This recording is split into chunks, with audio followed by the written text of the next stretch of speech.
Hello दोस्तों, नमस्कार। उम्मीद करता हूँ आप सब खैरियत से होंगे। आज बात करेंगे फूड एलर्जी पे। ऐसे खाने जो ज़्यादातर अक्सर फेमस हैं और लोग खाना भी चाहते हैं और उनको अक्सर एलर्जी भी हो जाती है और काफ़ी जो डॉक्टर हैं उनको इनकार भी करते हैं, लेकिन फिर भी जो ज़बान है उसका जो टेस्ट ऐसा ही होता है कि टेस्ट हासिल करने के लिए बेचारे खा ही लेते हैं। तो उनमें कौन से जो खाने हैं उसमें दूध हो गया, अंडे हो गए, गोश्त हो गया, दाल वगैरह हो गई, पीनट हो गए और टमाटर हो गए, ऑनियन हो गए, या जो शहद हो गई, केले वगैरह हो गए, या फ्रूट हो गए, ये चिकन पोल्ट्री जो आइटम होते हैं, मटन हो गया उसमें। और काफ़ी ये जो वीट है यानी कि गंदम की एलर्जी तो बहुत वैसे होती है। दूध की एलर्जी अक्सर होती है। तो एलर्जी में उनको होता क्या है, उनकी जो चमड़ी पे है जो दाने वगैरह निकलना, जो रेड बम्प्स जैसे बन जाते हैं और उसमें खारिश वगैरह आना शुरू हो जाती है, उसमें जलन वगैरह होना शुरू हो जाती है और किसी किसी को उल्टी वगैरह होती है, किसी को लूज मोशन वगैरह लगते हैं, किसी को पेट में दर्द होता है। तो इस टाइप की जो उनको तकलीफ खानों के बाद होना शुरू हो जाती है और काफ़ी लोगों को तो पता ही नहीं होता कि उनकी वजह से हो रही है या किस वजह से हुई। अब उन बेचारों को पता नहीं होता। तो इस वजह से उनको, अगर आपको नोट डाउन करना है कि आपको किस वजह से तकलीफ़ होती है, तो आप पहले ये नोट कर सकते हैं आपकी रात में खाया क्या था और अब तकलीफ़ क्या हुई है। अगर वही खाना आप नेक्स्ट टाइम खाते हैं, आपको वही तकलीफ़ होती है, तो आपको उस वजह से आपको तकलीफ़ हो रही है।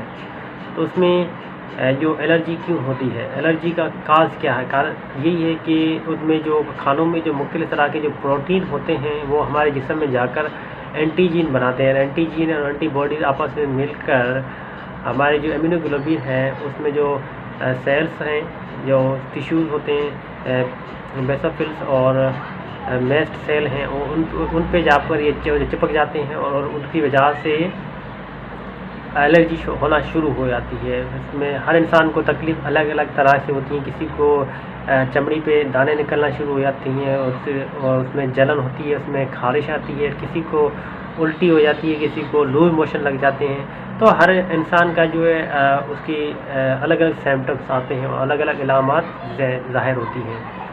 तो होम्योपैथिक में ऐसी बहुत सी मेडिसिन मौजूद हैं जिनके इस्तेमाल से आपकी तकलीफ़ रफ़े हो सकती है और आप अपनी ज़िंदगी में जो परेशानी है, अगर नहीं किया तो मुझे मेरा चैनल जो है इसको सब्सक्राइब करें, लाइक कमेंट फॉलो ज़रूर कर दीजिएगा।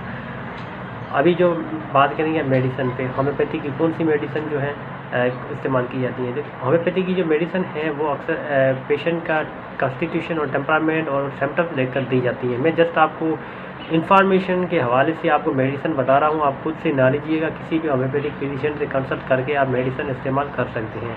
अगर किसी को अंडा वगैरह खाने से एलर्जी होती है तो उसमें कार्बोवेज नक्सवामिका और सल्फर 200 में और जो कार्बोवेज नक्सवामिका 30 में इस्तेमाल करवानी होती हैं। अगर किसी को सेल्फिश से एलर्जी है तो उसमें अर्टिकेरिया अरीना 3x में आती है और किसी को अगर गंदम से एलर्जी है तो उसमें कालन सूत आती है, लाइकोपोडियम 30 में आती हैं।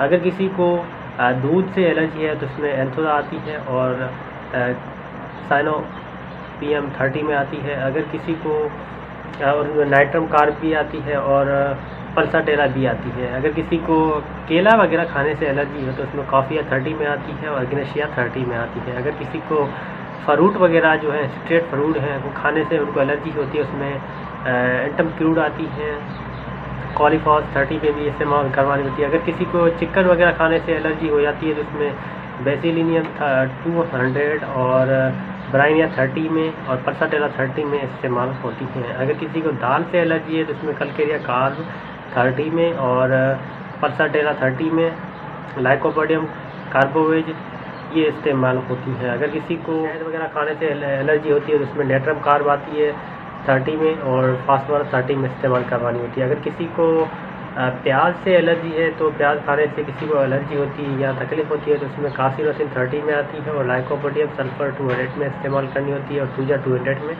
इस्तेमाल करनी होती है। अगर किसी को प्यूनट से एलर्जी है तो उसमें मॉर्बिलिनियम 200 में आती है और अगर किसी को चावल वगैरह खाने से एलर्जी होती है तो उसमें टेलीरियम 30 में आती है, इग्नेशिया और कालीनेट्रम, पल्साटेला और सल्फर मेडिसिन आती है। अगर किसी को टमाटर वगैरह खाने से एलर्जी होती है तो उसमें ओनिडर्क्यू क्यों में यूज़ करनी होती है। अगर किसी को कॉफ़ी वगैरह पीने से, चाय वगैरह पीने से अगर कोई एलर्जी होती है तो उसमें नसवामिका आती है। अगर किसी को शुगर वगैरह से, मीठा खाने से उसमें एलर्जी है तो सैक्रोडम 30 में आती है।